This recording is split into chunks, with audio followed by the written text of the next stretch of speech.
was in the 5th grade, I bought an issue of DC Comics Presents number 57. I have a spinner rack at my local bookstore, and that comic book changed my life. The combination of words and picture did something inside my head that had never been done before, and I immediately fell in love with the medium of comics. I became a voracious comic book reader, but I never brought them to the school. Instinctively, I knew that comic books didn't belong in the classroom. After all, my teacher and my parents never used them to teach. It was so I kept reading comics, and I even started making them. Eventually, I became a published cartoonist, writing and drawing comic books for a living. I also became a high school teacher. This is where I taught. Bishop Adult High School in Oakland, California. I taught a little bit of math and a little bit of art, but mostly computer science. When I was a brand new teacher, I tried bringing comic books into my classroom. I remember telling my students on the first day of every class that I was also a cartoonist.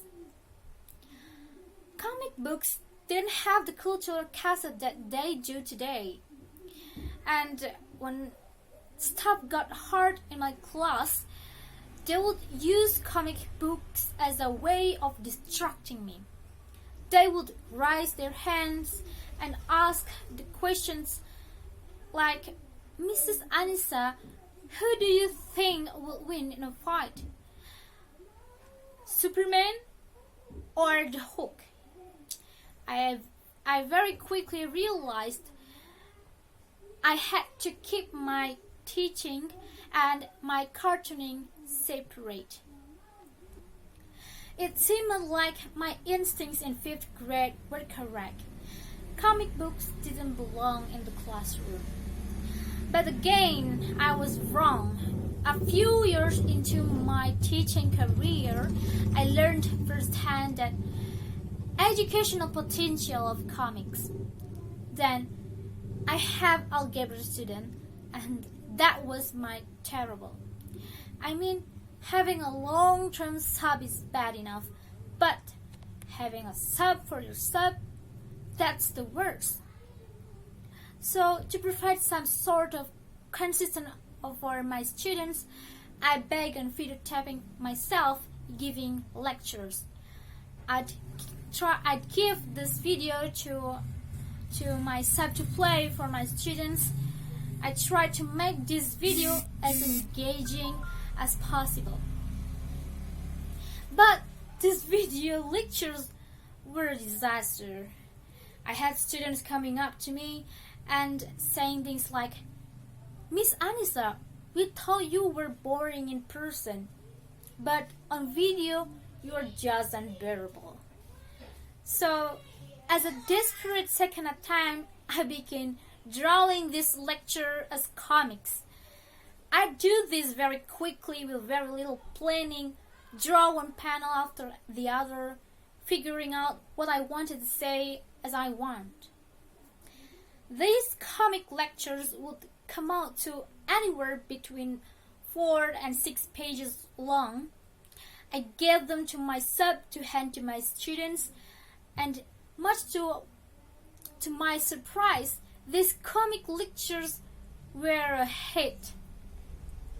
My students liked my comics a lot. It was even like they liked cartoon me more than actual me. Because of that, I began to understand the education potential of comics. First, unlike the math textbooks, these comic lectures taught visually. Our students grow up in a visual culture, so they are used to take information that way. But unlike other visual narratives, like film or television or video, comics are what I call permanent.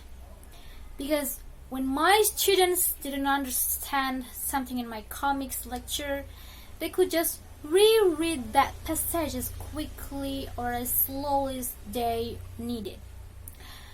The same was not true of my video lectures. When I speak, I deliver the information as quickly or slowly as I want. So, for certain students and certain kinds of information, these two aspects of the comics medium, its visual nature and permanent, make it an incredible, powerful educational tool. In 1944, the Journal of Educational Sociology even devoted an entire issue to this topic.